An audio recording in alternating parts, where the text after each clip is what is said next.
Milhões de crentes sinceros oram com fé, oram com vontade, mas algo não funciona. E a pergunta que muitos não se atrevem a fazer em voz alta é: estarei orando errado? A resposta vai te surpreender, porque até os discípulos de Jesus, homens que caminharam com ele, que viram milagres, que ouviram seus ensinamentos, tiveram que pedir algo que parece básico. Em Lucas, capítulo 11, versículo 1, a Bíblia diz que Jesus estava orando em um lugar, e quando terminou, um de seus discípulos lhe disse: Senhor, ensina-nos a orar. Pense nisso. Homens de fé, homens que deixaram tudo para segui-lo, admitiram que não sabiam orar como deviam. E Jesus não os repreendeu, ele os ensinou. Hoje, esse mesmo mestre quer ensinar você. Se esta mensagem chegou até você hoje, não é coincidência. Deus sabia que você precisava dela. Fique até o final, porque o que você vai ouvir pode transformar sua vida de oração para sempre. Antes de começar, quero que você declare comigo nos comentários: hoje aprendo a falar com meu Pai como Jesus me ensinou. Minha oração já não será vazia. Escreva isso como seu primeiro ato de fé. Vamos começar. Número 1. O clamor silencioso. Quando você sente que Deus não escuta. Há uma tensão que quase ninguém se atreve a dizer em voz alta, mas você a conhece porque já a viveu. Você pode amar a Deus, pode abrir a Bíblia, pode ir à igreja, pode tentar fazer as coisas certas, e ainda assim sentir que suas orações batem contra um muro invisível. Você pede cura e a dor continua ali, clama por direção e o caminho permanece escuro. Suplica paz e a ansiedade se senta com você na cama como se não fosse embora. E então surge aquela pergunta que dói: Deus está me ouvindo? Ou estou falando ao vazio? E o mais pesado não é apenas o silêncio, é o que acontece dentro de você quando compara sua história com a de outros. Você ouve testemunhos que parecem como se o céu se abrisse em câmera lenta para todos, menos para você. Deus me respondeu claramente, dizem, e você fica pensando: por que eu não? O que estou fazendo de errado? Será que não sou suficiente? Será que minha fé é pequena? Será que Deus está zangado comigo? Esse pensamento, quando se repete, torna-se um peso. E hoje, você precisa ouvir isto com clareza. Essa dor é real e não faz de você um crente fraco. Faz de você um coração faminto por Deus. Agora pare aqui, porque a palavra coloca luz exatamente neste vale. A Escritura diz: clamam os justos, e o Senhor ouve e os livra de todas as suas angústias. Salmo 34:17. Veja o peso dessas palavras. Não diz: clamam os perfeitos. Não diz: clamam os que nunca falham. Diz: os justos, e o Senhor ouve. Presente, vivo, constante. Se Deus ouve, então o problema não está no seu ouvido. O problema muitas vezes está em como estamos nos conectando, de onde estamos falando e com que foco estamos orando. Imagine um rádio antigo. A emissora transmite sem interrupção, com um sinal claro, mas você só escuta estática. Isso significa que a emissora deixou de existir? Não. Significa que o dial está mal sintonizado e a maioria das pessoas, sem perceber, ora assim, com o dial torto pela pressa, pela culpa, pelo medo, pela rotina, pelo puro preciso, preciso, preciso. E então sentem que o céu está fechado, quando na verdade Deus está convidando você a aprender uma forma mais profunda de falar com Ele. Porque o silêncio que você percebe nem sempre é rejeição. Muitas vezes é uma porta para a intimidade. A Bíblia confirma novamente com outra certeza que abraça a alma. Mas na verdade, Deus me ouviu. Atendeu à voz da minha súplica. Salmo 66:19. Na verdade, não talvez, não tomara. Na verdade, Deus atende, Deus presta atenção, Deus se inclina. Então a pergunta muda. Já não é Deus escuta, porque a palavra responde que sim. A pergunta verdadeira é: estou falando a partir do lugar certo?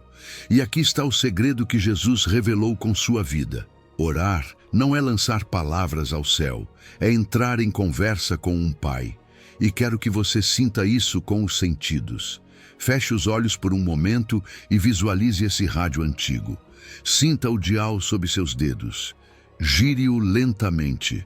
Primeiro há apenas estalos, depois surgem fragmentos de vozes, e por um segundo quase se entende, até que a estática volta. Você sabe que o sinal existe, só falta o ajuste. Assim tem sido sua oração em alguns momentos. Não é que não haja sinal, é que Deus quer afinar seu coração, não para humilhá-lo, mas para aproximá-lo. O próprio Jesus passou por momentos em que o Pai parecia silencioso e mesmo assim permaneceu em relacionamento. Ele mostrou como atravessar esse vale sem abandonar a conversa. Por isso hoje você vai fazer algo diferente, simples, mas poderoso. Antes de terminar este dia, não comece sua oração com uma lista. Comece com uma pergunta honesta, sem máscaras. Senhor, como queres que eu fale contigo? E depois fique um momento em quietude. 1 minuto se puder. 1 minuto de humildade. 1 minuto de escuta. Porque sua oração deixa de ser um monólogo de emergência e começa a ser uma conversa de relacionamento. Deus não está surdo. Seu dial precisa de ajuste. Imagine como se o Senhor se aproximasse de você com ternura e dissesse: Filho meu, filha minha, cada palavra que você pronunciou chegou aos meus ouvidos. Eu não ignorei uma só lágrima, nem um só suspiro. Mas tenho algo melhor para você do que o eco das suas próprias palavras. Tenho conversa, tenho intimidade. Venha, fique comigo, aprenda a falar como meu filho mostrou, e você verá como seu coração encontra lar na minha presença. Mas aqui surge a pergunta inevitável. Aqui abre o próximo passo. Se Deus escuta, por que precisamos que nos ensinem a orar? Não deveria ser algo natural? A resposta vai te surpreender, porque os próprios discípulos, ao ver Jesus orar, não lhe pediram mais milagres primeiro, pediram uma lição. Senhor, ensina-nos a orar. Lucas 11:1. E aí começa o segredo que poucos praticam corretamente. Número 2. Por que Jesus teve que nos ensinar a orar? Você já se perguntou por que, se a oração é tão importante, às vezes ela parece tão confusa? Porque há algo que a alma precisa descobrir. A oração eficaz não nasce apenas do instinto, nasce da revelação. E não digo isso para complicar sua vida espiritual, mas para libertá-lo. Porque muitos carregam culpa desnecessária, como se o silêncio de Deus fosse castigo, quando na verdade o que falta não é amor, é direção. Sem orientação divina, transformamos a oração em um monólogo religioso, em rotina sem intimidade, em palavras que soam corretas, mas não estão conectadas com o coração do Pai. Olhe para esta passagem como se fosse um mapa antigo que se abre diante de você. Aconteceu que Jesus estava orando em um lugar e, quando terminou, um dos seus discípulos lhe disse: Senhor, ensina-nos a orar, assim como João ensinou aos seus discípulos. Lucas 11:1. Não passe rápido. Pare. Observe quem pede isso. Não são incrédulos curiosos, são discípulos. Homens que deixaram tudo, homens que caminharam com Jesus, que viram milagres, que ouviram parábolas, que conheciam os salmos e ainda assim disseram: ensina-nos. Isso revela algo precioso. Orar como Jesus não era automático, era aprendido. Eles viram algo diferente na maneira dele falar com o Pai, algo mais profundo do que repetir frases, algo mais vivo do que apenas pedir coisas. E aqui vem uma verdade que cura por dentro. Se você sente que ninguém lhe ensinou a orar de verdade, você não está sozinho. Muitos crescemos ouvindo orações prontas, memorizadas, herdadas. Algumas eram bonitas, sim, mas com o tempo se tornaram mecânicas, como se o coração ficasse atrás das palavras. E então, quando chega à prova, a pessoa percebe que precisa de algo mais do que uma fórmula, precisa de um relacionamento. Por isso é tão sábio o que os discípulos fizeram. Em vez de fingir que sabiam, eles se humilharam. E essa humildade abriu a porta para a revelação. A Escritura também mostra outro lado desse quebra-cabeça. Nada tendes porque não pedis. Tiago 4:2. Isso confronta, mas não para condenar você, e sim para despertá-lo. Porque às vezes não pedimos por cansaço, por decepção, por medo, ou porque sentimos que já não adianta. Mas também existe uma camada mais profunda. Muitas vezes até pedimos, mas pedimos a partir do desespero, do controle, da pressa, sem adorar, sem nos render, sem ouvir. Pedimos como se Deus fosse um recurso de emergência, não como um pai próximo. Então Jesus não veio apenas dizer peçam, veio dizer é assim que se fala com o Pai. Veio organizar o seu coração para que sua oração deixe de ser ruído e se torne comunhão. Aqui está o paradoxo do reino. O mundo diz, ore como sentir, o importante é sentir. E sim, Deus recebe um coração sincero. Mas o reino também diz, há um caminho, há um modelo, há uma ordem que protege você e o aprofunda. Porque o que nasce apenas de como eu sentir, muitas vezes nasce do ego ferido, do medo, da ansiedade, da culpa. Em contrapartida, o que nasce do mestre nasce da verdade, da confiança, da identidade de filho. Os que acreditam que já sabem orar costumam ficar na superfície. Os que admitem que precisam aprender entram no profundo. Pense nisso com uma imagem simples. Imagine que você chega a um país estrangeiro. Você ouve o idioma por todos os lados, mas não entende. Tenta se comunicar, mas se frustra. Não é que as pessoas odeiem você, é que você não está falando o idioma correto. Até que alguém se senta com você, com paciência, e ensina palavras, ritmo, sentido. De repente, o que era ruído se transforma em conversa. O reino de Deus tem um idioma, o idioma da fé, da rendição, da adoração, da confiança. E Jesus veio ensiná-lo a você. Sem ele, você pode falar muito e ainda assim não entrar em intimidade. Com ele, até um sussurro se torna poderoso, porque nasce do lugar certo. Hoje, então, não peço que você ore mais por pressão. Convido você a orar melhor, como aprendiz. Faça a mesma oração dos discípulos, com simplicidade, sem teatro, sem máscaras. Senhor, ensina-me a orar. Diga isso como rendição, não como frase bonita, e depois abra espaço para que Deus o forme. Nesta semana, cada vez que você for pedir algo, comece um momento adorando. Reconheça quem Ele é antes de dizer o que você precisa. Isso reorganiza a alma, isso apaga a ansiedade, isso devolve identidade. E escute, como se o Pai falasse diretamente ao seu coração. Fico feliz que você queira aprender. Não me ofende sua dificuldade na oração. Emociona-me sua fome de conexão. Venha, sente-se comigo. Eu não busco orações perfeitas, busco filhos disponíveis. O que ensinei aos meus discípulos, hoje também ensino a você. Não se afaste por frustração. Aproxime-se por confiança. Porque a oração não se improvisa, aprende-se com o Mestre. E quando Jesus decidiu ensiná-lo, não começou com palavras complicadas. Começou com um lugar secreto onde o ruído se apaga e o relacionamento se acende. E é isso que vem agora.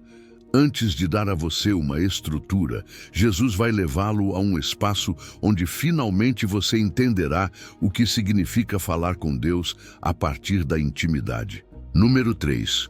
O lugar secreto. A primeira instrução de Jesus. Quero que você faça algo comigo agora mesmo, nem que seja por alguns segundos. Diminua o ritmo. Relaxe os ombros. Respire.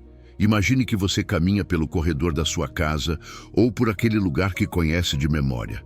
Sente o chão sob seus pés, escuta o som suave dos seus passos e, ao fundo, há uma porta. Não é uma porta qualquer. É uma porta que representa um limite, um até aqui para o barulho. Você a segura com a mão. Sente o frio ou o calor da maçaneta. Abre com calma. Entra. E quando fecha, o clique da fechadura soa como um suspiro de alívio, como se sua alma dissesse, finalmente.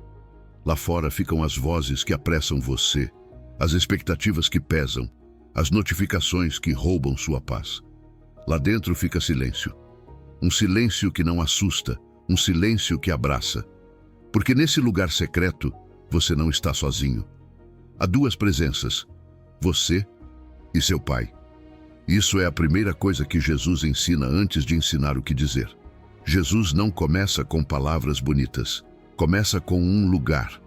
Não porque Deus precise de um quarto especial, mas porque você precisa, porque seu coração se dispersa, porque sua mente se fragmenta, porque o mundo treina você a viver reagindo.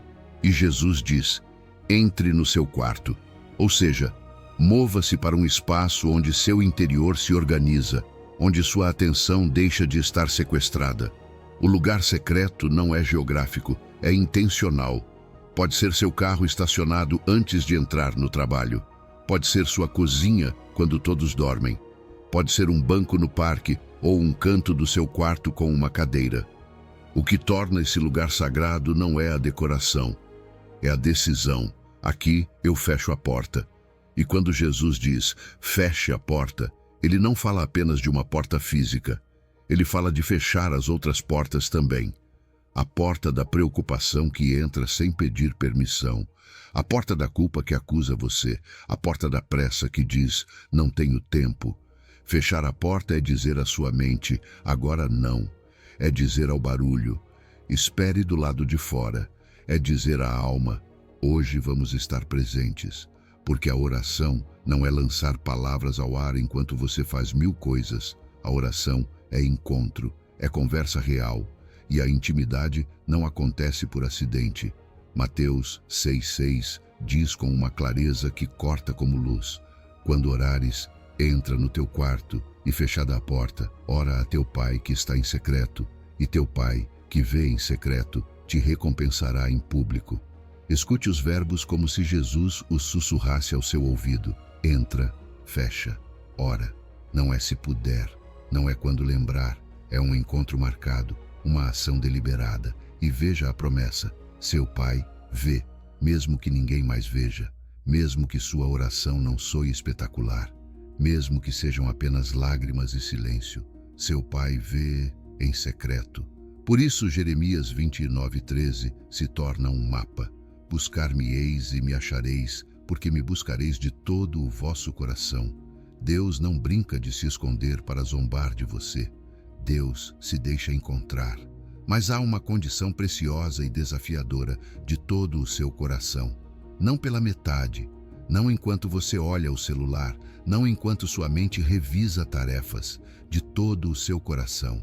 O lugar secreto é onde sua atenção volta para casa, onde seu coração deixa de estar dividido. E quando você entrega sua atenção, recebe a dele. Eu sei como é difícil, porque o trabalho absorve, a família precisa, a ansiedade insiste e a mente não se cala com facilidade.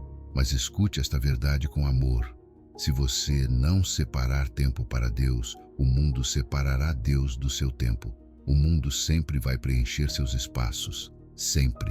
Por isso, a intimidade com Deus é protegida, defendida, disputada. Não com violência, mas com decisão. Não se trata de ter uma hora perfeita, trata-se de ter um momento real. E aqui está o paradoxo que poucos entendem. O mundo religioso empurra você a mostrar sua fé em público, a impressionar, a aparentar. Jesus empurra você a buscar um lugar onde ninguém aplaude, onde ninguém vê, onde não há palco. Porque o lugar mais escondido é onde Deus mais vê você. E o que você faz em secreto, Deus transforma em fruto, em público. O secreto nutre a raiz, e a raiz sustenta a árvore quando chegam os ventos. Então hoje, esta noite, antes de dormir, encontre seu lugar secreto. Não espere que seja perfeito, apenas faça intencional. Entre, feche a porta, física ou simbólica, e diga algo simples, sem máscara e sem atuação. Pai, aqui estou, sem agenda, sem desculpas, apenas eu e tu. Fique em silêncio por um momento. Respire. Deixe que o silêncio lave você por dentro. Esse silêncio também é oração. E escute como se Deus falasse diretamente. Filho meu, filha minha, esperei por este momento. Enquanto o mundo procura você para exigir, eu procuro você para amar. Aqui você não precisa me impressionar. Aqui você não precisa usar palavras perfeitas. Apenas venha, apenas fique, apenas seja real. Feche a porta para o barulho e abra a porta para o Pai. E quando você já estiver ali, quando o coração se acalmar, então sim, então vem a primeira palavra que Jesus coloca na sua boca. Não é um pedido, não é uma súplica, é um nome que muda tudo. Pai. Número 4. Pai Nosso, a revolução de uma palavra. Há uma palavra que, quando você a diz com fé, muda completamente a sua postura, porque redefine quem você é diante de Deus. Jesus poderia ter dito para você começar com títulos altíssimos, com fórmulas solenes, com distância reverente, mas Jesus fez algo que parecia impossível. Ensinou você a começar com proximidade, ensinou você a começar com família. E quando você diz Pai, já não está falando como um estranho batendo em uma porta alheia. Está falando como um filho que voltou para casa. Romanos 8,15 declara isso com uma força que quebra correntes invisíveis. Não recebestes o espírito de escravidão para outra vez estardes em temor, mas recebestes o espírito de adoção, pelo qual clamamos, Abba, Pai. Veja o que a Bíblia está dizendo. Não temor, não escravidão, sim adoção, sim Abba. Essa palavra Abba não é frieza religiosa, é a linguagem de um filho que chama seu papai. E aqui está a grande ideia que você precisa gravar no coração. A oração eficaz não começa com o que você precisa, começa com quem você é, filho, filha, e isso muda tudo. Porque quando você diz Pai, não está enviando uma solicitação ao universo, nem fazendo um trâmite espiritual, nem tentando convencer um ser distante. Você está entrando na sala do trono por uma porta que Jesus abriu com o seu sangue. Antes, muitos se aproximavam de Deus com títulos que ressaltavam sua grandeza, e sim, Deus é grande. Mas Jesus rompe o protocolo para curar o seu coração. Jesus diz, quando orarem, digam Pai, uma única palavra, uma revolução completa. Já não é o homem ansioso tentando impressionar o céu. É o filho amado aprendendo a descansar no amor do Pai. Gálatas 4:6 confirma isso como um selo de fogo. E porque sois filhos, Deus enviou aos vossos corações o Espírito de seu Filho, que clama, Abba, Pai. Não é apenas uma ideia emocional, é uma obra espiritual. O mesmo Espírito que habitava em Jesus agora habita em você e ensina você a falar o idioma do lar. Isso significa que a oração não é um monólogo vazio, é uma conversa de pertencimento. Você não está pedindo permissão para existir, você está voltando à sua origem. E eu sei que aqui pode surgir uma ferida, porque para alguns a palavra Pai não soa como segurança, soa como ausência. Não soa como abraço, soa como julgamento. Talvez seu pai terreno tenha sido duro, ou tenha ido embora, ou esteve presente, mas nunca esteve de verdade. Talvez tenha deixado em você a sensação de que o amor precisa ser conquistado. Mas escute isso com cuidado, com ternura, sem forçar. Deus não é a versão melhorada de um pai humano imperfeito. Seu pai humano foi, no melhor dos casos, uma sombra incompleta do Pai Celestial. O original não falha. O original não se cansa de você. O original não ama você pelo desempenho, ama você pela identidade. O Deus mais grandioso do universo, aquele que sustenta galáxias com a sua palavra, aquele que conhece o seu nome antes que você o pronuncie, quer ser chamado com a palavra mais íntima, Pai. O mundo ensina você a se relacionar a partir da distância. Jesus ensina você a se relacionar a partir da confiança. Ele não convida você à irreverência, convida você à segurança. A verdadeira reverência não é se afastar. A verdadeira reverência é se aproximar com coração limpo, sem máscaras, sabendo que você está diante de alguém santo, que decidiu adotar você. Imagine uma cena simples. Um prédio grande, um escritório importante. Um funcionário precisa falar com o diretor. Bate a porta, espera a sua vez, entra nervoso, mede cada palavra, teme errar. Agora imagine o filho do diretor. Não bate, entra correndo, senta perto, fala sem ensaio, não porque seja mal educado, mas porque pertence. Essa é a diferença entre religião e relacionamento. O funcionário busca acesso por mérito. O filho vive o acesso por amor. Jesus deu a você acesso de filho. Você não vive mais de migalhas, vive de herança. Por isso, Pai Nosso também tem um detalhe que cura o ego e amplia o coração. Não é Pai meu, como se você fosse filho único do céu. É Pai Nosso. Isso significa que, quando você ora, não entra sozinho. Entra com uma família. Conecta-se com outros que estão lutando batalhas semelhantes, com outros que também têm dias de dúvida, com outros que estão aprendendo a confiar. Essa palavra tira você do isolamento. Lembra que você não está sozinho, que há um povo, que há um corpo, que há uma casa cheia de filhos aprendendo a voltar. Então, da próxima vez que orar, mude o começo. Não corra direto para a lista de pedidos. Não comece pela ansiedade. Pare, respire e diga Pai. Se quiser, diga Papai. E deixe que essa palavra faça o seu trabalho dentro de você, que derrube a distância, que apague o medo, que endireite sua postura por dentro, porque hoje Deus diz a você, antes de pedir algo, quero que saiba algo. Você é meu filho, você é minha filha, não pelo seu esforço, mas pela minha graça. Fale, aproxime-se, aqui você não precisa atuar. Papai ouve você. E agora que você já sabe como chamá-lo, vem o próximo movimento de Jesus, porque ele não apenas ensina proximidade, ensina ordem. A próxima frase não vai primeiro para os seus problemas, vai primeiro para o nome dele.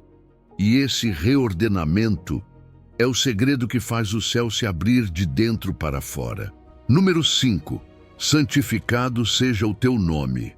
A ordem correta de prioridades. Há um vazio muito específico que se sente quando você termina de orar e a única coisa que fez foi pedir. É como se você tivesse falado muito, mas por dentro continuasse igual, ansioso, acelerado, com a mente cheia de pendências espirituais. E não é porque pedir seja errado. Deus quer que você peça. Mas Jesus revelou um segredo que poucos praticam corretamente. A oração eficaz não começa com as suas necessidades. Começa com o nome dele, começa com adoração, com reconhecimento, com esse ato santo de colocar Deus no lugar que ele merece antes de colocar os seus problemas sobre a mesa. Salmo 104 dá o mapa com uma clareza linda. Entrai por suas portas com ação de graças, por seus átrios com louvor. Louvai-o, bendizei o seu nome. Observe a ordem. Primeiro gratidão, primeiro louvor, primeiro bênção. A porta de entrada para a presença de Deus não é a sua necessidade, é a sua adoração. Porque quando você começa dizendo, santificado seja o teu nome, está fazendo algo mais profundo do que pronunciar uma frase. Está reorganizando o seu coração. Está dizendo, antes de falar de mim, falo de ti. Antes do meu caos, reconheço a tua santidade. Antes da minha agenda, coloco a tua. Santificado significa separado, elevado, reconhecido como santo. É separar o extraordinário do comum. É pegar o nome de Deus e dizer, não vou tratar-te como trato os meus assuntos, nem como trato os meus medos, nem como trato as minhas distrações. Tu não és mais um na minha lista, tu és o primeiro. E teu nome, nas Escrituras, não é apenas uma palavra. Representa tudo o que Deus é. Seu caráter, sua fidelidade, seu poder, sua misericórdia, sua justiça, seu amor. Quando você santifica o nome dele, está lembrando quem está sentado no trono. E quando você se lembra disso, seus problemas não desaparecem, mas se acomodam. Ficam no tamanho real. Hebreus 13:15 chama isso de sacrifício de louvor, o fruto de lábios que confessam o seu nome. E essa frase é essencial, sacrifício, porque há dias em que adorar custa, há dias em que você não tem vontade de louvar, você quer respostas. Há dias em que o coração está pesado e a boca não quer dizer Deus é bom. Mas exatamente aí, quando custa, o louvor se torna uma declaração de fé. É como se você dissesse à sua alma: não vou deixar que a minha situação seja maior que o meu Deus. E esse ato, mesmo que seja pequeno, abre portas que uma lista de pedidos sozinha não abre. Aqui aparece um paradoxo que Jesus deixou no seu modelo. O mundo religioso empurra você a começar com urgência. Diga a Deus o que você precisa, rápido, forte, muito. Jesus guia você de outra forma. Lembre-se de quem Ele é antes de dizer o que você precisa. E quem perde tempo adorando primeiro, acaba recebendo mais do que pediu, porque sua oração já não sai do medo, mas da confiança. Já não sai do desespero, mas da certeza de que o seu Pai é santo, mas também próximo. Pense em um músico que vai tocar em um grande palco. Todos esperam a primeira nota, mas ele ainda não toca. Afina, ajusta, escuta, corrige. Porque se o instrumento estiver desafinado, toda a sinfonia soa mal, mesmo que a melodia seja bonita. Santificado seja o teu nome. É essa a afinação do coração. É o momento em que o seu interior se alinha. Porque quando você começa orando sem adorar, sua oração se enche de ruído. Ansiedade misturada com fé, pressa misturada com esperança, controle misturado com rendição. Mas quando você santifica primeiro o nome dele, seu coração fica mais claro. Suas palavras ficam mais limpas. E o que vem depois soa diferente. Eu entendo a resistência. Quando você está em crise, a última coisa que quer é perder 2 minutos adorando. Você quer que Deus haja. Mas aqui está o mistério pastoral. Adorar primeiro não é para informar a Deus quem Ele é. Deus já sabe. Adorar primeiro é para lembrar você de quem Ele é. E quando você se lembra, algo se ajusta por dentro. Você respira melhor. O peso diminui um pouco. A angústia deixa de mandar. E então, sim, você pede. Mas já não pede como alguém que está se afogando. Pede como filho, como filha. Pede com firmeza, com humildade, com fé. Torne isso prático, simples, real. Na sua próxima oração, pegue os primeiros 2 minutos e proíba-se de pedir. Não porque pedir seja ruim, mas porque sua alma precisa aprender a ordem correta. Comece declarando atributos. Pai, Tu és fiel, Tu és santo, Tu és poderoso, Tu és bom.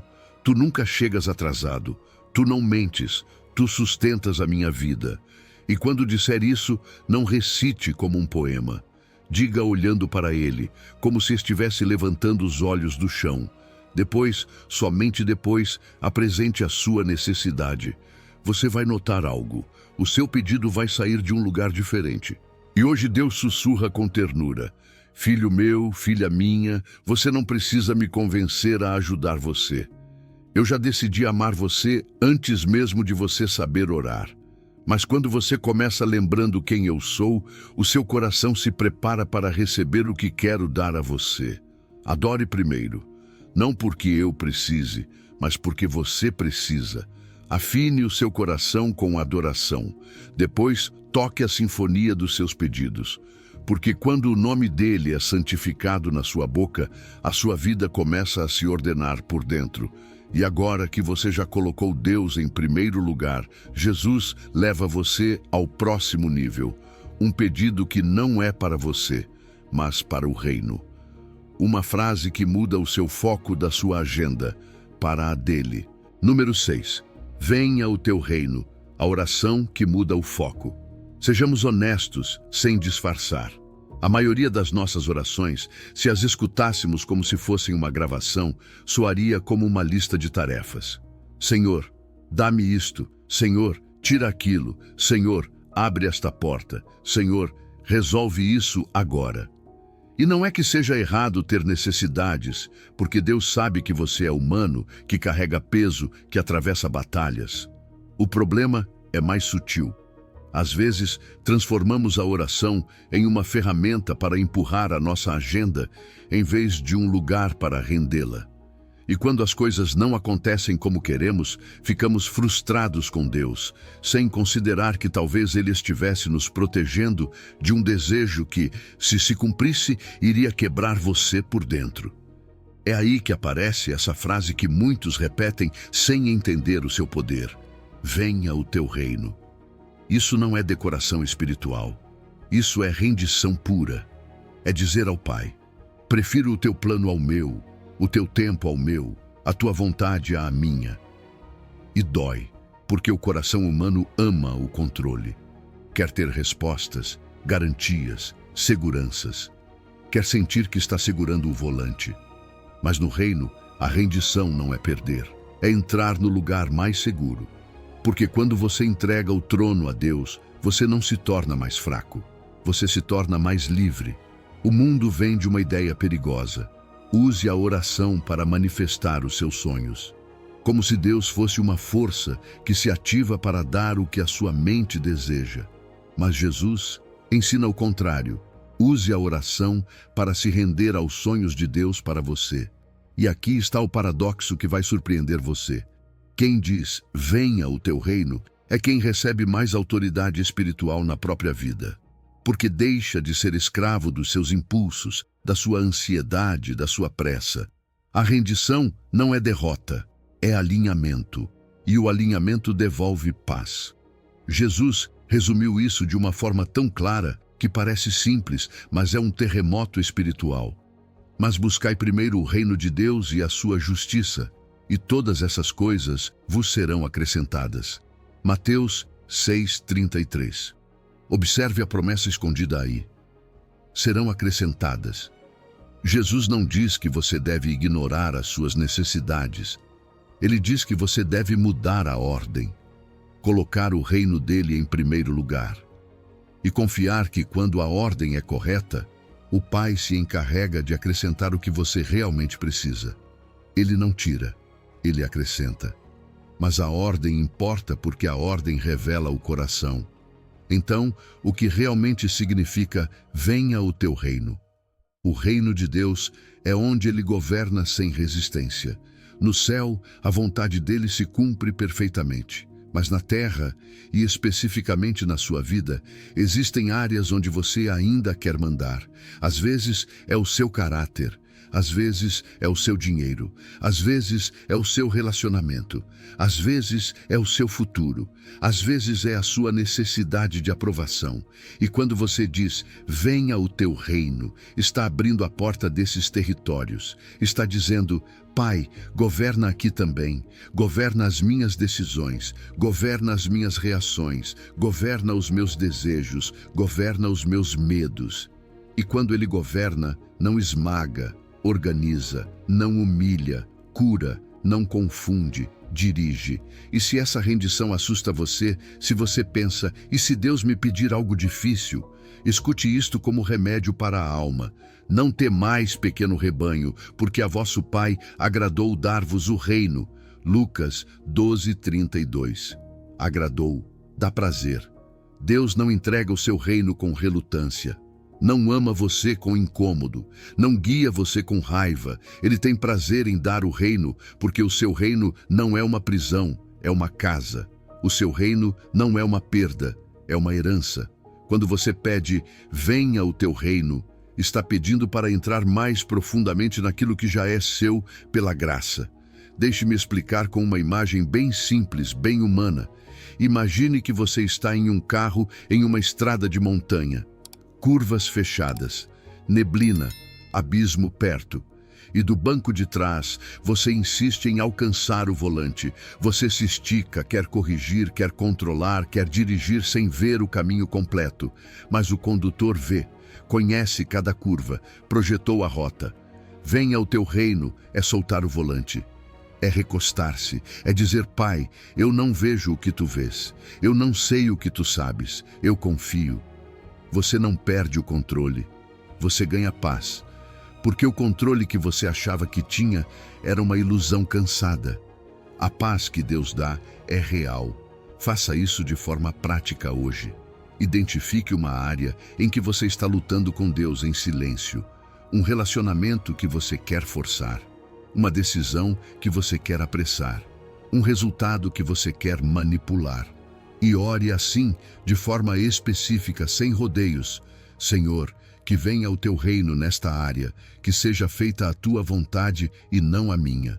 E depois, solte de verdade. Solte o telefone, solte o impulso de verificar, solte a necessidade de ter o último controle, porque a sua oração deixa de ser Deus, faz o que eu quero, e se transforma em Pai, faz o que tu sabes que eu preciso. Hoje Deus diz a você: não te peço que renuncies aos teus sonhos por capricho, peço que confies que os meus sonhos para você são melhores. Quando você solta o volante, não te levo ao abismo, te levo para casa. O meu reino não é restrição, é liberdade. Entrega-me o que você controla, e eu devolverei paz onde antes só havia ansiedade. Você pediu que venha o reino dele. E agora Jesus vai ainda mais fundo, porque a próxima frase é talvez a mais difícil de pronunciar. E também a que mais descanso traz quando sai do coração. Número 7. Seja feita a tua vontade. O segredo da paz interior. Pare um momento. Respire mais devagar, como se a sua alma precisasse de espaço para escutar. Há uma frase na oração que Jesus ensinou que muitos evitam, não porque seja complicada, mas porque é profunda demais. Seja feita a tua vontade. Essa frase toca o nervo do controle. E se você já sentiu medo de dizê-la, você não é uma pessoa ruim nem tem pouca fé. É humano, porque uma parte de você quer confiar, mas outra parte quer garantir o resultado. Uma parte quer se render, mas outra parte teme. E se Deus me pedir algo que eu não quero? E se a vontade dele me doer? E se ele mudar o plano? E exatamente aí, nesse tremor interior, Jesus mostra a você o segredo da paz interior. Escute estas palavras com respeito, com silêncio, como se fossem gotas de óleo sobre um coração cansado. Pai, se queres, passa de mim este cálice. Contudo, não se faça a minha vontade, mas a tua. Lucas 22:42. Leia de novo devagar, sem pressa. Pai, se queres, passa de mim este cálice. Contudo, não se faça a minha vontade, mas a tua. Esse não foi um momento bonito, foi um momento escuro. Jesus estava no Getsêmani, ele sabia o que viria, ele sentiu o peso real, humano, da dor, e mesmo assim, escolheu confiar na vontade do Pai, não como resignação derrotada, mas como confiança ativa. Aqui há um ensinamento que cura. Desejar algo diferente não é pecado. Jesus pediu que o cálice passasse, foi honesto, não fingiu força, não maquiou a sua angústia. Então você também pode ser honesto com Deus. Pode dizer: Pai, eu não quero isso. Pai, isso me dói. Pai, eu tenho medo. A oração verdadeira não é um discurso perfeito, é um coração real diante de um Pai real. E então vem o segundo passo, aquele que transforma a dor em paz. A rendição é uma escolha, não um sentimento. Jesus não esperou sentir vontade de se render. Ele escolheu fazê-lo, e essa escolha lhe deu firmeza. A rendição não o enfraqueceu, o fortaleceu. Por isso, o conselho da palavra soa como uma ponte segura quando a sua mente está nublada. Confia no Senhor de todo o teu coração e não te estribes no teu próprio entendimento. Reconhece-o em todos os teus caminhos e ele endireitará as tuas veredas. Provérbios 3, 5 e 6. Não se apoie no que você entende, porque há momentos em que o seu entendimento está ferido, cansado, assustado, limitado. E Deus não pede que você entenda tudo. Ele pede que você o reconheça em todos os seus caminhos, que o inclua, que o convide e que confie que ele endireitará aquilo que você sozinho entortaria por ansiedade. Agora, vamos validar esse medo sem julgá-lo. Você diz: tenho medo de pedir a vontade de Deus porque não sei o que ele vai me pedir. E isso parece lógico, porque quando você não conhece o coração do Pai, a vontade dele parece uma ameaça. Mas quando você conhece o caráter dele, a vontade dele se torna refúgio. A vontade de Deus não busca a sua destruição, busca o seu bem eterno. Nem sempre o seu conforto temporário, mas sim a sua transformação profunda. Deus não é um pai cruel que sente prazer em ver você sofrer. Ele é o pai perfeito que, quando permite processos difíceis, o faz com propósito. Existe um fruto por trás do processo, mesmo que você ainda não o veja. Imagine um terreno cheio de pedras e mato. Você olha e diz: aqui mal posso construir algo pequeno, uma cabana para sobreviver. Mas o arquiteto do universo abre uma planta sobre a mesa. Há linhas, medidas, espaços que você não entende. E ele vê um palácio onde você só vê limitações. Seja feita a tua vontade, é deixar que ele construa aquilo que ele vê. Não o que você imagina a partir do medo. A sua cabana seria um refúgio temporário. O palácio dele é herança. O seu plano nasce da urgência. O plano dele nasce da eternidade. E quando você confia no arquiteto, mesmo sem entender a planta, você descansa. Faça uma pausa interior agora mesmo. Se você estiver em um lugar onde pode, coloque a sua mão sobre o peito. Respire fundo, como se inspirasse confiança e expirasse controle. E repita por dentro, sem força, sem atuação, apenas com sinceridade: Pai, não a minha vontade, mas a tua. Deixe que essa frase desça da cabeça para o coração, porque muitas vezes o problema não é que não sabemos o que dizer, é que não deixamos que aquilo que dizemos nos transforme. E agora leve isso ao concreto, a uma área da sua vida em que você está lutando para impor a sua vontade. Talvez seja um resultado que você quer forçar. Talvez seja uma pessoa que você quer mudar. Talvez seja um tempo que você quer acelerar. Talvez seja uma porta que você quer abrir a qualquer custo. Hoje, nomeie isso diante de Deus e ore de forma específica: Pai, nisso seja feita a tua vontade. E depois solte de verdade. Solte o impulso de controlar, de pressionar, de manipular, de se obsessionar. Porque quem entrega a sua vontade ganha paz. Quem a retém vive em guerra, e essa guerra rouba o seu sono, rouba a sua alegria, rouba a sua fé. Escute este sussurro de graça como se Deus o dissesse a você com ternura: Filho meu, filha minha, a minha vontade não é uma masmorra, é um jardim. Não te levo a lugares onde eu não possa te sustentar. Cada não que te disse foi proteção. Cada espera foi preparação. Cada diferente foi melhor do que aquilo que você pediu. Confie, a minha vontade sempre foi o seu bem. Você rendeu a sua vontade, você tocou o segredo da paz interior.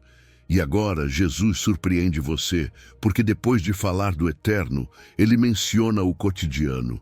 Depois do céu, fala de pão. Porque o seu Pai não apenas governa reinos, ele também cuida dos detalhes. Número 8. O pão nosso de cada dia. Deus no cotidiano. Deixe-me falar com você como alguém que está no mesmo caminho, não como alguém que já dominou tudo. Eu também tive uma fase em que só buscava a Deus quando a vida se partia em dois, quando havia crise, quando o coração não aguentava mais, quando o problema era tão grande que eu já não podia fingir que dava conta de tudo. E nesses momentos, sim, eu orava com lágrimas, com urgência, com a alma aberta. Mas depois vinha a terça-feira normal, o dia comum, a rotina, as contas, o cansaço, a conversa difícil, a falta de energia. E ali eu me comportava como se Deus fosse apenas para emergências espirituais, não para o cotidiano. Como se o pequeno fosse pequeno demais para ele. Como se pedir por pão fosse uma distração, quando existem assuntos mais importantes. E eu acho que isso acontece com muitos de nós. Dividimos a vida em duas categorias sem perceber: as coisas de Deus e o normal, o sagrado e o diário, a igreja e a casa, a oração e o trabalho. Mas Jesus, com uma única frase, destrói essa mentira. Porque na oração modelo, ele não fica apenas no alto, não fica apenas no céu, não fica apenas no eterno. Depois de venha o teu reino e seja feita a tua vontade, ele desce para a cozinha da sua vida e ensina você a dizer sem culpa: dá-nos hoje o nosso pão de cada dia. Como se dissesse a você: o Pai que governa reinos também se importa com a sua mesa. O Deus que sustenta galáxias também sustenta as suas forças. O Criador do universo também está na sua terça-feira comum. E aqui está a revelação que muda o relacionamento. Jesus autoriza você a pedir o básico, o diário, o aparentemente pequeno. Isso significa que nada é insignificante para Deus quando se trata dos seus filhos. Nada. E essa frase tem uma palavra que cura a ansiedade: cada dia. Não diz dá-me tudo para o mês, não diz garante o ano, diz cada dia, porque Deus está treinando você a viver sem acumular angústia pelo amanhã, a confiar pelo hoje, a respirar hoje, a receber graça para estas 24 horas. E amanhã você volta, porque a dependência diária não é um acidente, é o desenho divino. Escute o que a palavra promete com tanta firmeza que parece impossível, mas é verdade. O meu Deus, segundo as suas riquezas em glória, há de suprir em Cristo Jesus cada uma de vossas necessidades. Filipenses 4:19. Cada uma de vossas necessidades, não apenas o espiritual, não apenas o da igreja, tudo. O que falta na despensa, o que falta na mente, o que falta no corpo, o que falta em paciência, o que falta em forças, o que falta em sabedoria para uma conversa, o que falta em calma para não explodir, o que falta em ânimo para levantar. E ele não supre a partir da sua capacidade, ele supre segundo as suas riquezas em glória. Ou seja, a partir da abundância dele, não da sua escassez. E para que você não pense que isso é apenas uma frase bonita, Deus já ensinou isso no deserto. Então disse o Senhor a Moisés: eis que vos farei chover pão do céu, e o povo sairá e colherá diariamente a porção de um dia. Êxodo 16:4. Diariamente. Porção de um dia. Não havia permissão para viver acumulando, porque o maná guardado estragava, e a mensagem era mais profunda do que a comida. Deus estava formando um coração que confia dia após dia. Não porque Ele queira manter você necessitado, mas porque Ele sabe que a dependência diária constrói uma confiança eterna. Há coisas que não se aprendem com uma provisão grande uma vez por ano.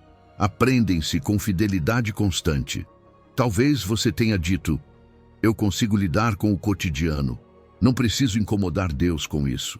Mas veja que engano silencioso. Essa frase soa madura, mas às vezes é orgulho disfarçado de autossuficiência, porque você foi criado para caminhar acompanhado, para respirar com Deus, para trabalhar com Deus, para decidir com Deus, para carregar com Deus. E quando você não faz isso, começa a secar por dentro, mesmo que por fora continue funcionando. Por isso, hoje o desafio é simples, mas poderoso. Esta noite, ore por algo pequeno, algo que normalmente você resolveria sozinho. O estresse do dia, a energia para amanhã, o sono que não chega, o dinheiro que não é suficiente, a conversa que dá medo. E diga: Pai, eu preciso da tua ajuda nisso.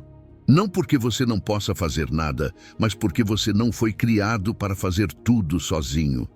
Pense em um bebê. Ele não acumula leite para a semana. Não tem um plano de contingência. Quando tem fome, chora. E descansa no fato de que sua mãe irá prover.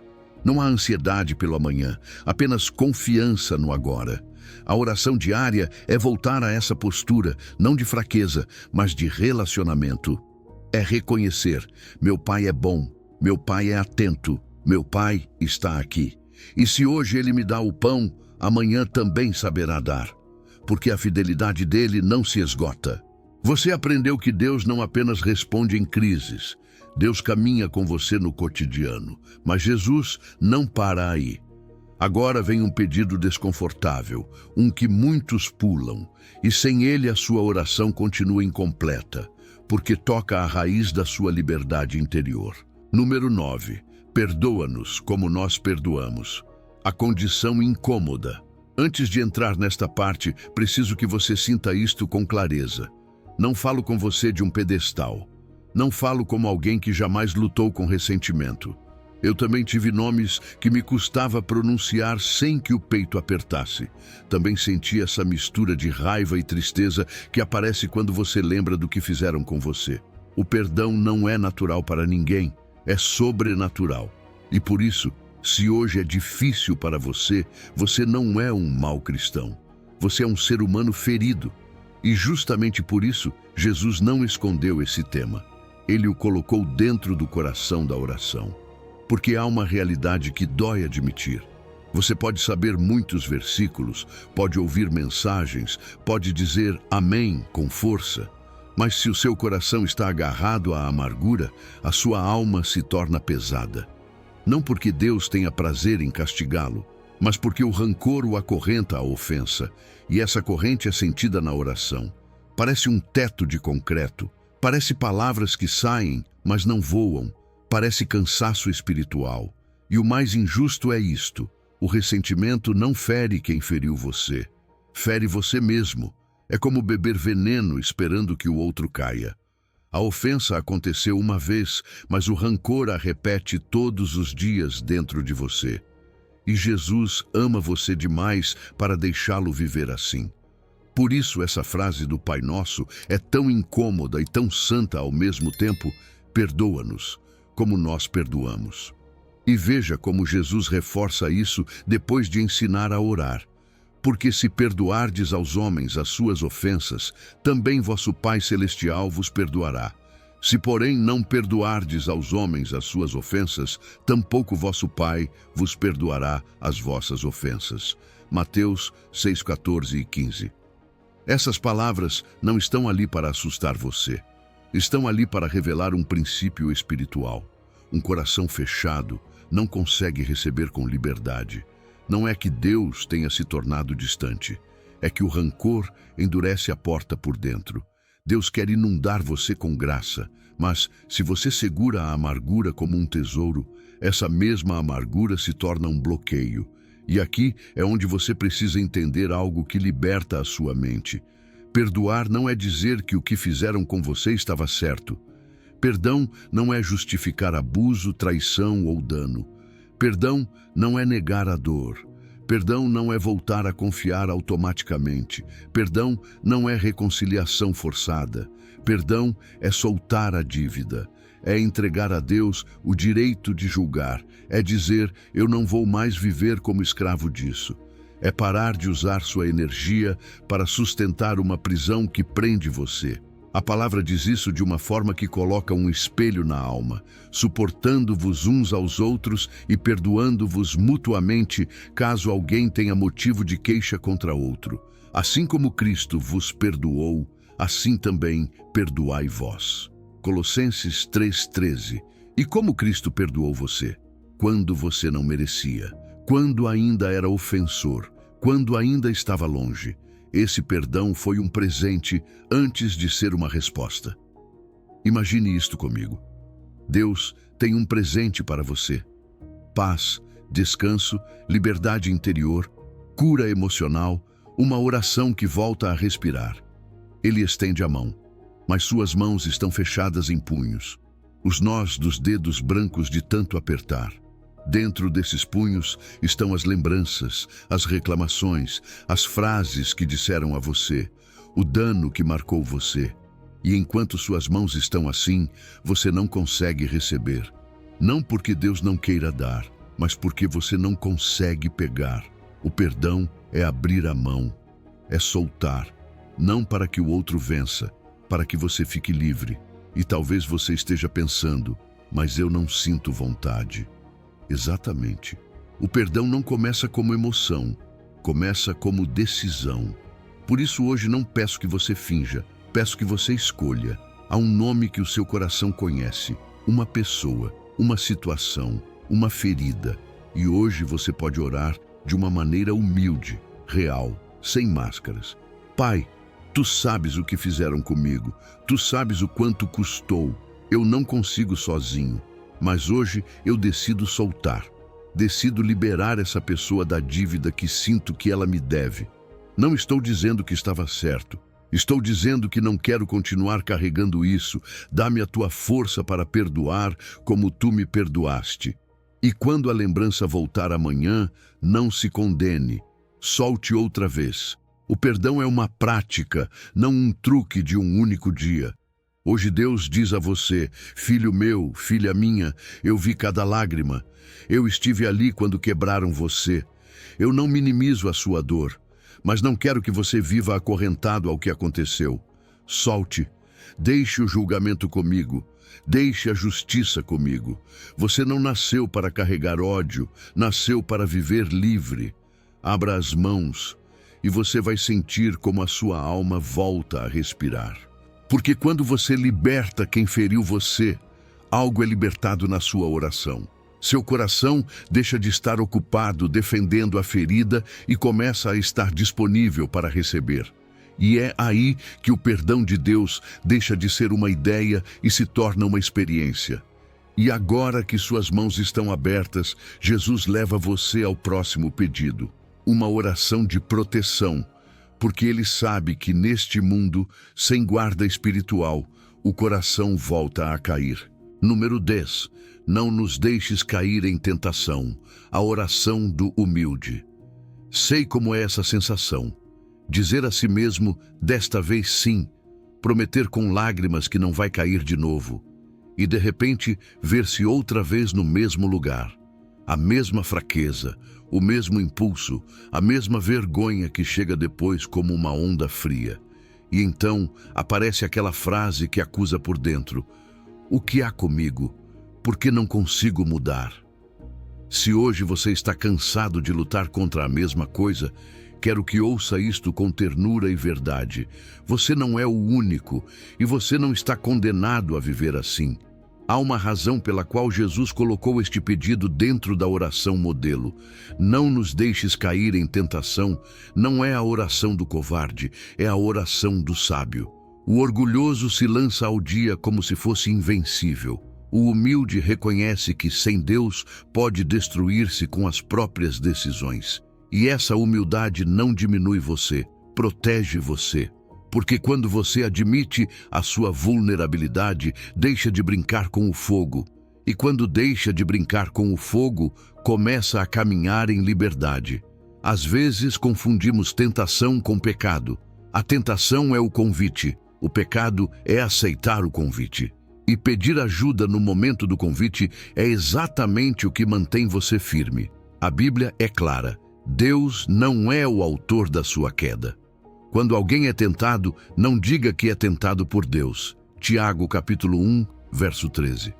Deus não empurra você para o mal, mas Ele permite provas e batalhas onde a sua fé amadurece. E essa oração pede ao seu Pai discernimento, alerta e uma saída antes que o coração se incline. Ouça a promessa que muda o tom desta luta. Não vos sobreveio tentação que não fosse humana, mas Deus é fiel. E juntamente com a tentação, dará também o escape. 1 de Coríntios capítulo 10, verso 13. Deus é fiel. Essa é a dobradiça da porta. Não diz que não haverá tentação. Diz que você não estará sozinho. Não diz que você será perfeito. Diz que haverá uma saída. E muitas vezes caímos não porque não exista saída, mas porque não a buscamos a tempo ou porque a saída não coincide com o que o desejo quer naquele instante. Davi, o homem segundo o coração de Deus, também conhecia a sua inclinação. Ele não se achou imune. Ele orou com humildade: não permitas que o meu coração se incline para o mal. Salmo 141, verso 4. Essa frase é forte porque revela algo que todos precisamos admitir. O coração se inclina, o coração se cansa, o coração se distrai, o coração negocia. E por isso essa oração é tão preciosa. Você está dizendo ao Pai: não me deixes caminhar sem vigilância, não me deixes confiar na minha força do momento, inclina o meu coração para o bem. Imagine um alpinista subindo uma montanha. Ninguém sensato escala sem corda. Não é falta de fé nas próprias habilidades, é respeito pela altura, pelo vento, pelo terreno escorregadio. A corda não o envergonha, ela o sustenta. Essa oração é amarrar-se a Deus antes de escalar o dia. É dizer: Pai, eu conheço as minhas áreas perigosas, conheço as minhas horas fracas, conheço os meus gatilhos, amarra-me a Ti. Quem se amarra a Deus não se exibe, permanece. E aqui vem o lado prático, porque Jesus não nos ensinou uma oração bonita, mas uma forma de viver. Se você sabe que há lugares, conversas, telas, horários ou amizades que empurram você para a beira, não é espiritual permanecer ali para provar que é forte. É sábio afastar-se. Essa oração também é estratégia. É pedir ao Pai que guie você para longe da armadilha, que dê um incômodo santo quando você estiver prestes a cruzar uma linha, que lembre a voz dele quando a ansiedade ou o desejo gritarem. Às vezes, a saída é desligar o telefone. Às vezes, é levantar e caminhar. Às vezes, é escrever para alguém de confiança. Às vezes, é ficar em silêncio e dizer em voz baixa: Pai, aqui está a tentação, mostra-me a porta. Se você quiser fazer isso hoje mesmo, faça assim sem máscaras. Mencione a sua batalha pelo nome, porque Deus não se escandaliza com a sua honestidade. Diga: Pai, Tu conheces a minha fraqueza, Tu sabes onde eu tropeço. Hoje te peço que não me deixes cair. Abre os meus olhos para reconhecer a tentação cedo. Dá-me força para escolher a saída. Coloca a Tua paz como um muro entre o meu impulso e a minha decisão. E depois solte essa frase como uma declaração de fé: Deus é fiel, Ele dará a saída, não preciso cair hoje. Hoje Deus diz a você: Filho meu, filha minha, a sua fraqueza não me ofende, o seu orgulho é que destrói você. Alegra-me que você me chame antes de cair, não depois. Eu não peço que você finja ser forte, peço que permaneça perto. Quando você clama, o meu poder se manifesta. Quando você me pede escape, eu mostro. Você não foi criado para lutar sozinho. Venha comigo. Hoje caminhamos em vitória, passo a passo, com a minha mão sobre a sua. E quando você termina este pedido, algo se organiza por dentro. Você já não está orando para impressionar ninguém, está orando como filho que sabe que precisa de vigilância. É assim que se fala com Deus corretamente, com humildade, com verdade, com dependência. Porque o segredo não é ostentar força, é permanecer perto do Pai. E quem permanece, vence. Número 11. Livra-nos do mal, a proteção que somente Deus dá. Há momentos em que você não sabe como explicar. Não é apenas cansaço, não é apenas estresse. É como uma pressão silenciosa na mente, um peso no peito, uma corrente invisível que empurra você para o escuro. Você se deita e sua cabeça não descansa. Você se levanta e já sente resistência. E o pior é essa sensação de que está lutando contra algo que não se vê. Se alguma vez você sentiu isso, não está exagerando nem está sozinho. A Bíblia não ignora essa dimensão. O próprio Jesus colocou em sua boca uma frase que reconhece a realidade do combate: livra-nos do mal. Ouça esta promessa como um pacto vivo, como uma assinatura do céu sobre a sua história.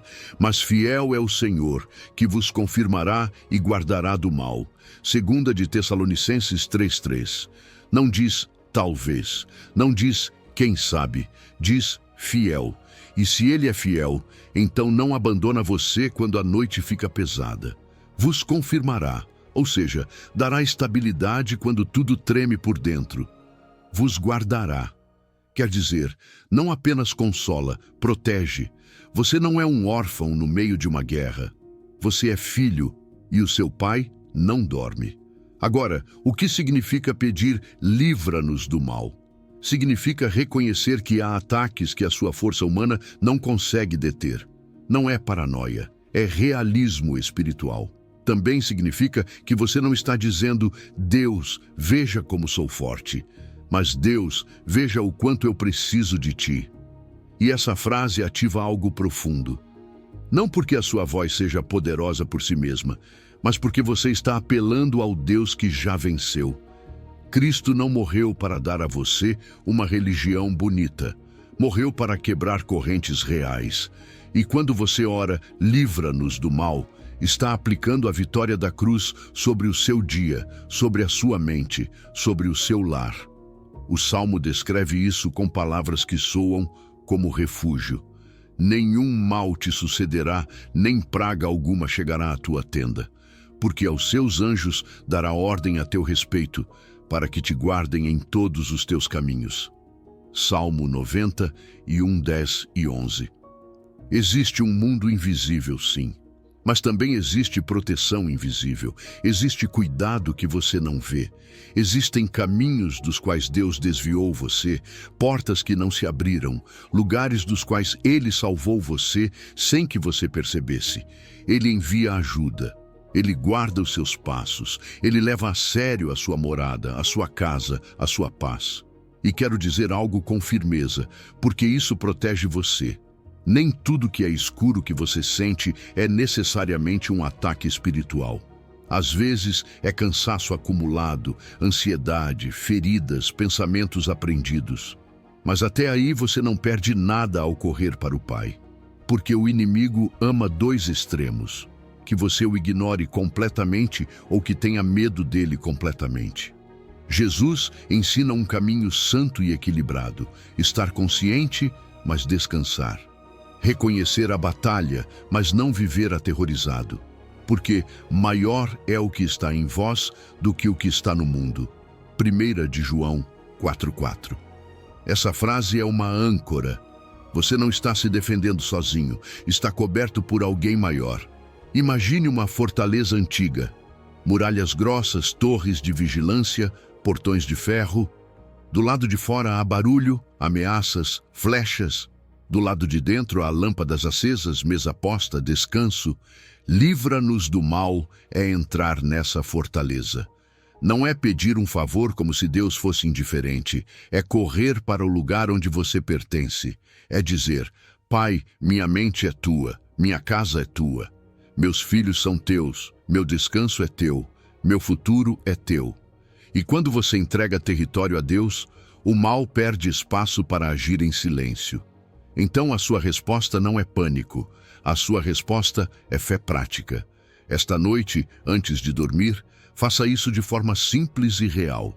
Se puder, caminhe pela sua casa com calma, como quem acende luzes. Ou, se estiver em um quarto, olhe para ele com seus olhos e apresente-o.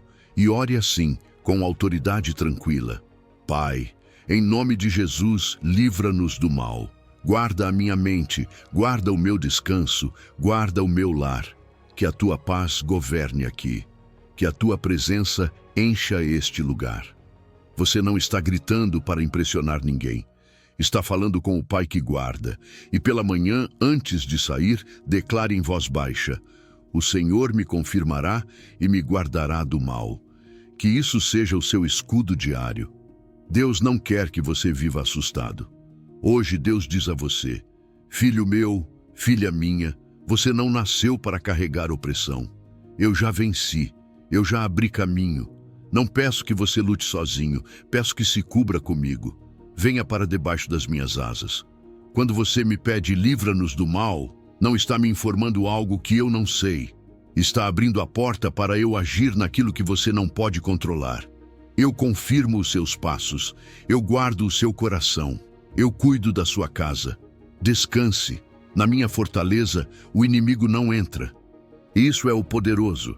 Você não termina a sua oração olhando o perigo. Você termina levantando-se com segurança.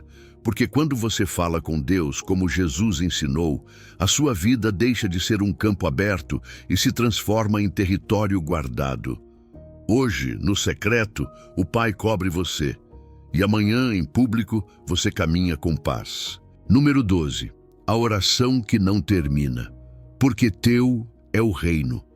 Já aconteceu de você terminar de orar, dizer amém, levantar, e poucos minutos depois a preocupação continuar grudada em você como uma sombra?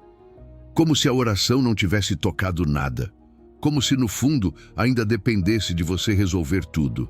É que existe uma diferença enorme entre terminar uma oração e terminar um peso. Você pode encerrar com palavras, mas deixar o fardo aberto no coração. Por isso, essa parte do modelo que Jesus nos deixou é tão poderosa. Não é uma despedida, é um selo. É o momento em que a sua fé assina o documento e o entrega ao trono. Há orações que começam bem, mas terminam mal porque acabam em ansiedade.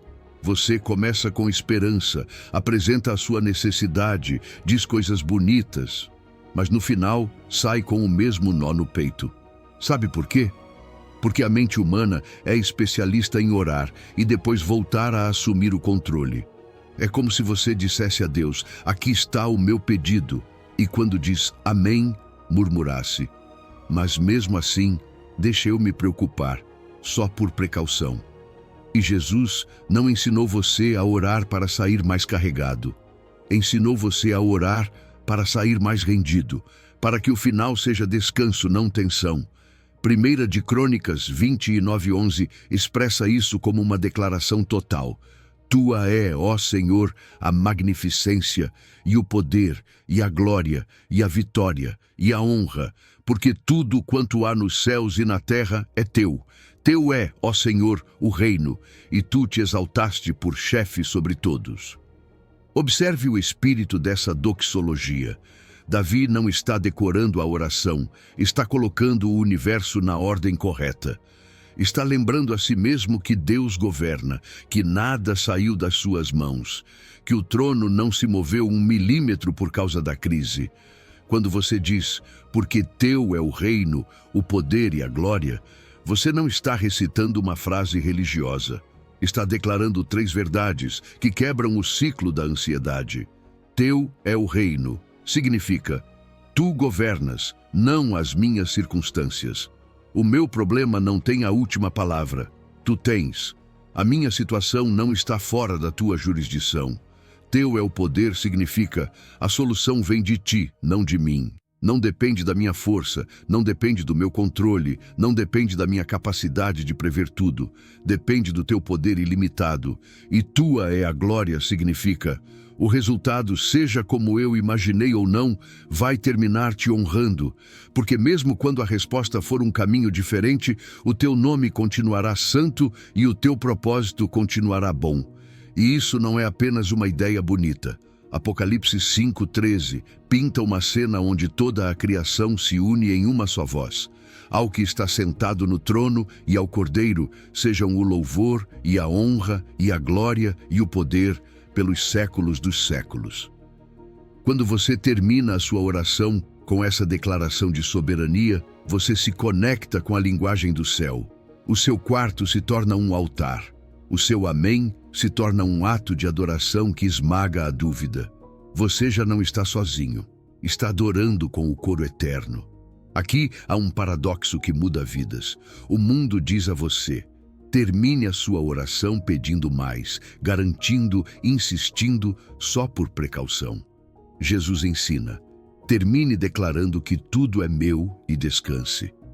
Quem termina suplicando muitas vezes, continua duvidando. Quem termina dizendo, teu é, está soltando. E quem solta, recebe paz antes de receber resposta. Porque entendeu que fé não é sentir que tudo está resolvido, é saber quem sustenta tudo enquanto não se resolve.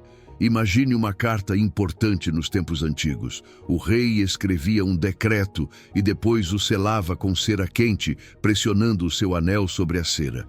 Esse selo significava autoridade, significava respaldo do trono, significava isto já está sob governo real. A doxologia é o selo da sua oração. Quando você diz, teu é o reino, o poder e a glória, é como se pressionasse o selo do rei sobre cada palavra que você pediu. Já não é apenas a sua preocupação, já é um assunto do reino, já não é apenas o seu medo, já está sob o poder, já não é apenas o seu desejo, já está coberto pela glória. Por isso, a partir de hoje, não termine a sua oração com um amém apressado, como quem encerra uma chamada e continua igual. Termine com uma entrega consciente. Diga devagar, diga como rendição: Pai, porque teu é o reino, teu é o poder, tua é a glória. Amém. E enquanto você diz isso, visualize os seus fardos passando das suas mãos para as mãos do Rei. Visualize que você já não está sustentando eles. Faça do seu final um ato, não apenas uma frase. E hoje Deus sussurra com ternura: Filho meu, filha minha, quando você declara que tudo é meu, você me dá permissão para agir sem que a sua ansiedade interfira. Você não precisa carregar o que já entregou. O reino é meu. Eu governarei a sua situação. O poder é meu. Eu moverei o que você não pode mover. A glória é minha. Eu receberei a honra quando você vir o que eu fiz. Descanse, não porque você já vê, mas porque você já selou. Você aprendeu a encerrar com confiança. Aprendeu a selar a sua oração com soberania. Mas Jesus também advertiu algo sério. Existem formas de orar que anulam o que você aprendeu. Erros silenciosos que apagam o fogo da oração. E se você quer uma conversa real com o Pai, precisa conhecê-los para evitá-los. Número 13. Os erros que anulam a oração. Sei que existe uma pergunta que aperta você por dentro, mesmo que nem sempre você a diga em voz alta.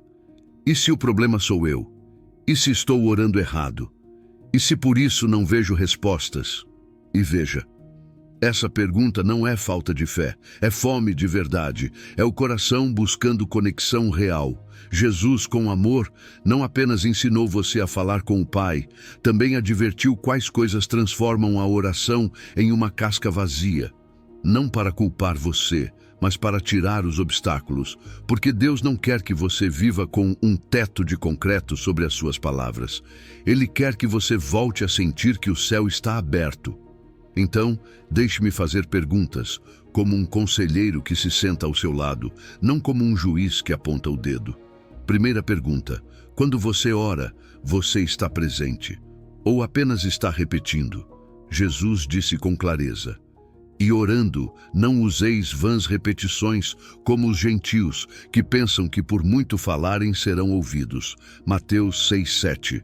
Às vezes acreditamos que, se falarmos mais, se prolongarmos mais, se repetirmos a mesma frase uma e outra vez, Deus vai se mover. Mas o Pai não se impressiona com a quantidade, ele se comove com a sinceridade. E aqui está o delicado. Alguém pode dizer palavras corretas com um coração ausente. Pode orar com a boca enquanto a mente corre pela lista do dia. E isso não é conversa, é ruído. Melhor uma oração curta, mas viva, do que um discurso longo sem alma. Segunda pergunta, e esta dói um pouquinho, mas cura: você está orando para Deus? Ou está orando para ser visto? Talvez nem sempre seja em público. Às vezes, até em privado, o seu coração entra em modo atuação. Você quer soar espiritual, quer falar bonito, quer sentir que fez tudo perfeito. Mas Isaías descreve assim: Disse o Senhor: Porque este povo se aproxima de mim com a sua boca, e com os seus lábios me honra, mas o seu coração está longe de mim. Isaías 29:13. Deus não está procurando frases elegantes, está procurando o seu coração perto. Quando você ora para impressionar, ainda que seja a si mesmo, o centro já não é o Pai, é a sua imagem. E a oração perde intimidade, porque a intimidade só vive onde há verdade. Terceira pergunta: existe algo no seu coração que você está escondendo enquanto ora? Não falo de perfeição, porque ninguém chega perfeito. Falo de honestidade. Às vezes a oração se torna difícil não porque Deus esteja longe, mas porque você está dividido. Existe uma área não rendida, uma ferida transformada em ressentimento, um hábito que você alimenta em segredo, uma vida emocional dupla, e o coração sabe. Por isso existem orações que saem com gosto amargo, como se faltasse ar. Não porque Deus rejeite você, mas porque o seu interior está cheio de tensão. A oração é encontro. E o encontro pede luz, pede verdade, pede abrir a porta. Deixe-me mostrar o paradoxo que Jesus revela. O mundo religioso diz a você: ore mais forte, mais longo, com mais palavras, para que Deus o ouça. Jesus diz a você: ore mais sincero, mais íntimo, com mais coração. Quem ora menos palavras, mas com mais presença, se conecta mais profundamente. Quem ora horas com o coração distante, continua igual. Não é volume, é conexão. E isso é libertador, porque tira o peso de fazer perfeito. Você não precisa ser um especialista em oração, precisa ser real. Imagine uma ligação com sinal ruim. Você diz: alô, você me escuta? E a voz falha. Então você aumenta o volume, grita, repete. Mas o problema não era que você falou baixo. O problema era a interferência. Assim acontece com esses sabotadores silenciosos. A repetição vazia é interferência. A motivação de impressionar é interferência. O coração dividido é interferência. Você não precisa gritar para Deus. Precisa limpar a linha. Voltar ao lugar onde você é filho, não ator. Onde você é vulnerável, não decorativo. E aqui vem algo prático para hoje, para a sua próxima oração.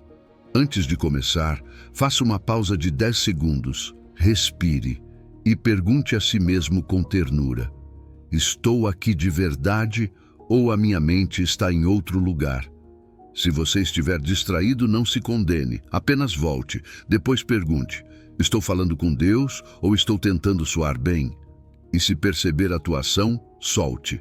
Diga: Pai, não sei como dizer, mas aqui estou. E depois uma última pergunta: existe algo que preciso trazer à luz antes de pedir? Se houver, confesse. Não com medo, mas com confiança. Porque o Pai não rejeita um coração honesto.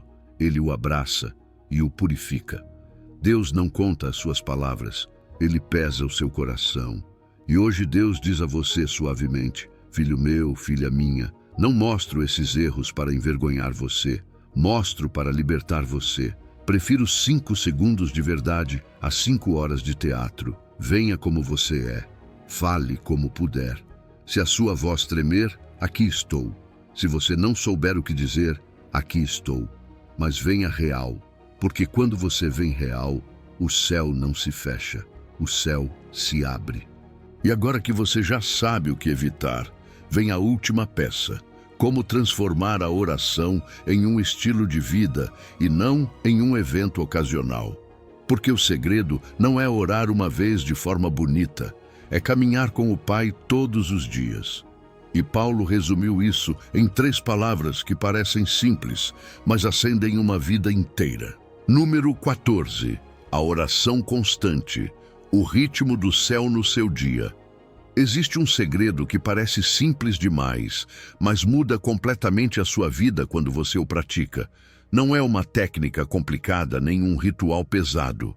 É isto: que a sua oração deixe de ser uma visita ocasional e se torne um canal aberto, porque você não foi criado para falar com Deus só quando se lembra ou quando já não aguenta mais. Você foi criado para caminhar com Ele, para respirar com Ele, para consultar com Ele, para agradecer a Ele nas coisas pequenas, para sustentar o seu dia com a presença dEle, como se fosse o ritmo natural da sua alma. E aqui vem o paradoxo que muitos têm dificuldade em aceitar. O mundo busca explosões espirituais, momentos gigantes, experiências intensas que façam você sentir algo. E sim, existem temporadas em que Deus encontra você no profundo, em vigílias, em jejuns, em lágrimas. Mas Deus também trabalha com poder no que é pequeno e constante, no que parece insignificante, em uma semente de mostarda, em uma gota que cai repetidas vezes até abrir caminho na rocha. 30 segundos de oração sincera, repetidos muitas vezes ao dia, podem fazer mais pelo seu coração do que uma oração longa que você faz uma vez por semana por culpa ou por crise. Por isso, Paulo escreveu uma frase que parece curta, mas tem o peso do céu: orai sem cessar. 1 de Tessalonicenses 5,17. Não é um convite para gente especial. Não é uma ordem só para monges. É para você, na sua vida real, com as suas responsabilidades, com o seu trabalho, com as suas tarefas, com a sua família, com as suas lutas. E se essa frase assusta você porque pensa que significa viver de joelhos o dia inteiro, então precisa ouvir isto com paz. Orar sem cessar não é postura, é conexão. Não é estar isolado do mundo, é caminhar no mundo com o coração conectado ao Pai. Paulo também explicou com mais profundidade quando disse: perseverai na oração, vigiando nela com ação de graças. Colossenses 4:2. Perseverar é manter o hábito quando você não sente nada espetacular. Vigiar é estar desperto por dentro, atento, consciente, e ação de graças é a prova de que a sua oração não é apenas pedir, mas reconhecer. Porque quando você agradece, a sua alma volta ao lugar correto. O Pai está com você, até no cotidiano, até no simples, até no que ninguém aplaude. Agora, quero que você veja isso na sua vida real. Orar sem cessar aparece quando, antes de abrir o celular, você sussurra: Pai, obrigado por este dia. Aparece quando, antes de falar algo delicado, você diz por dentro: Senhor, guia as minhas palavras.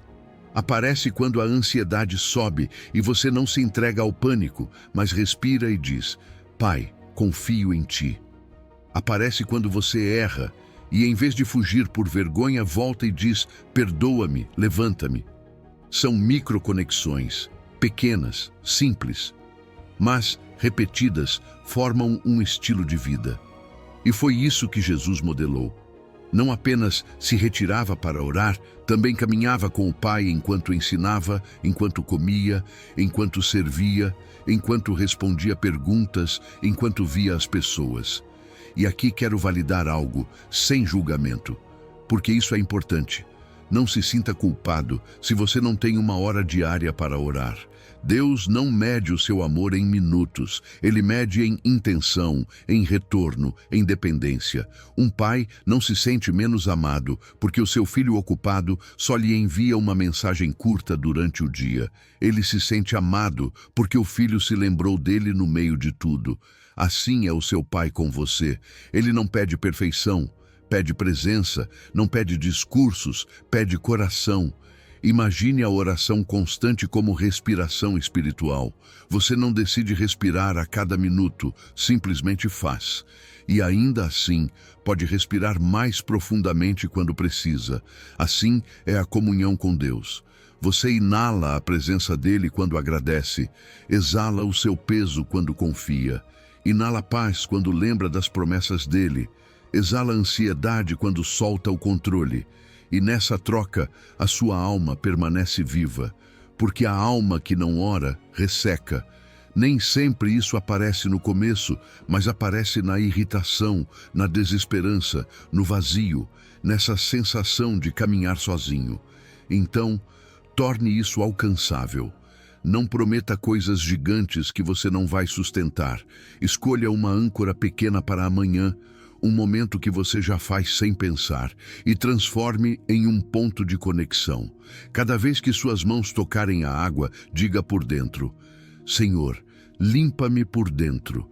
Cada vez que atravessar uma porta, sussurre: Pai, acompanha-me aqui. Cada vez que você se sentar para comer, agradeça com sinceridade. Não é tempo extra, é vida transformada, porque você transforma o seu dia em conversa.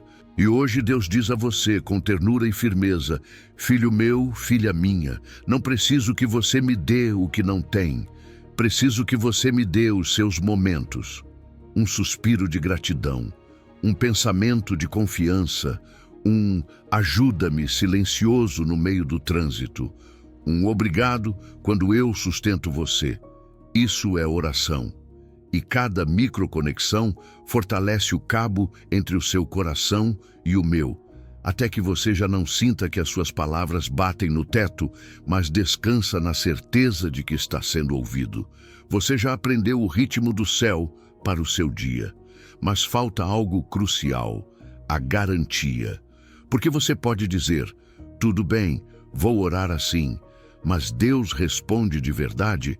E Jesus deixou uma promessa final, que sela tudo o que você aprendeu e dá a você a segurança para não desistir quando não vir resultados imediatos. Número 15. A promessa final. Pedi e recebereis. Talvez você tenha chegado até aqui com essa pergunta silenciosa, que pesa mais do que qualquer palavra. E se eu continuar orando e nada mudar? Porque você já orou antes, já creu antes, já esperou antes, e a resposta não chegou como você pensava, ou chegou tarde, ou chegou diferente, ou parecia que não chegava. E esse cansaço de esperar é real. Esse desgaste da alma é real. Há pessoas que não abandonam a fé por uma tragédia, mas pelo silêncio, por essa sensação de falar e o teto devolver o eco. Mas antes que esse pensamento se torne um veredicto, você precisa ouvir com o coração aberto o que Jesus prometeu, não como teoria, mas como abraço. Jesus disse algo que não soa como dúvida, soa como certeza. Em João 16:24 declarou: Até agora nada pedistes em meu nome. Pedi e recebereis, para que o vosso gozo seja completo. Pare um segundo e ouça isso como se ele estivesse diante de você. Pedi e recebereis. Não pedi e talvez. Não pedi e veremos. Pedi e recebereis. E ele não disse isso com o propósito de deixar você ansioso, disse com um propósito de amor, para que o vosso gozo seja completo. O Pai não é um Deus que responde de má vontade, como se estivesse fazendo um favor. O Pai responde porque quer ver o seu coração restaurado, a sua fé acesa, a sua alma em paz, a sua esperança viva. Agora, isto é importante para não confundir a promessa com uma ideia mágica. Receber nem sempre significa receber exatamente o que você pediu, no tempo que você esperava, da forma que você imaginou. Às vezes, a resposta é sim, e você vê claramente e diz: Deus fez. Às vezes a resposta é não e dói, mas depois você entende que esse não era uma porta fechada por castigo, mas por proteção. E às vezes a resposta é: espera, porque Deus não está apenas preparando o que vai dar a você, está preparando você para sustentar isso sem se quebrar. Mas aqui está o ponto que muda tudo. O Pai sempre responde. Não há indiferença nele, não há descuido, não há tanto faz. Pode haver processo, pode haver tempos, pode haver caminhos que você não entende, mas nunca há abandono. Jesus reforçou essa promessa com um triplo convite que soa como uma escada para o céu. Em Mateus 7:7-8 disse: Pedi e dar-se-vos-á, buscai e achareis, batei e abrir-se-vos-á, porque todo aquele que pede, recebe, e o que busca, acha, e ao que bate, abrir-se-lhe-á. Todo aquele, não os perfeitos, não os que nunca falham, todo aquele. Você está incluído. A sua história está incluída, as suas lágrimas estão incluídas, a sua oração trêmula, até mesmo a sua oração desajeitada está incluída. Porque não é a sua eloquência que abre o céu, é a paternidade de Deus que mantém a porta disponível. E aqui aparece um paradoxo que dói, mas salva. Quem deixa de pedir é quem deixa de receber. Quem desiste na porta 99 nunca saberá que a 100 estava para se abrir. A oração não é para os que sempre sentem, é para os que batem mesmo quando o silêncio os incomoda. A oração não é para os que têm respostas, é para os que continuam buscando o Pai mesmo sem entender o mapa. Porque o inimigo sabe algo. Se convencer você de que não vale a pena orar, ele corta você do lugar onde a sua alma respira. Jesus, para que você entenda com o corpo e não apenas com a mente, deixou uma imagem impossível de esquecer. Ele falou do Pai e do Filho, um filho pequeno que estende as mãos e pede pão, porque está com fome. E Jesus pergunta: qual pai, se o filho lhe pedir pão, lhe dará uma pedra? Ou, se pedir peixe, lhe dará uma serpente? Visualize essa cena. Veja o rosto da criança. Veja a confiança simples. Nenhum pai amoroso zombaria entregando uma pedra em vez de pão. Nenhum pai bom machucaria com uma serpente. E então Jesus conclui que, se nós, sendo imperfeitos, sabemos dar boas dádivas, quanto mais o nosso Pai Celestial dará coisas boas aos que lhe pedem. Você não está orando a um juiz frio, você está falando com um Pai bom. Por isso, hoje, a sua aplicação não é complicada, não é faça 1000 coisas, é uma decisão interna. Hoje, você decide que não vai abandonar a oração, mesmo que o silêncio dure, mesmo que o processo canse você, mesmo que a sua mente grite que não funciona. Hoje, você decide continuar batendo, continuar pedindo em nome de Jesus. Porque a sua fé não se sustenta no que você vê, se sustenta no que Ele prometeu. E quando você ora como filho, o seu coração se reorganiza. Você já não está mendigando atenção, está conversando com o seu Pai. E agora ouça este sussurro como um encerramento mais íntimo, como se o próprio Deus dissesse isso ao seu ouvido. Filho meu, filha minha, não há distância entre nós. Cada palavra que você orou chegou, cada lágrima foi vista, cada suspiro moveu o meu coração. O que Jesus ensinou a você não é uma técnica para impressionar, é o caminho de volta para casa. Não é uma fórmula vazia, é família. Você é meu. E quando você fala, eu escuto. Quando você pede, eu respondo.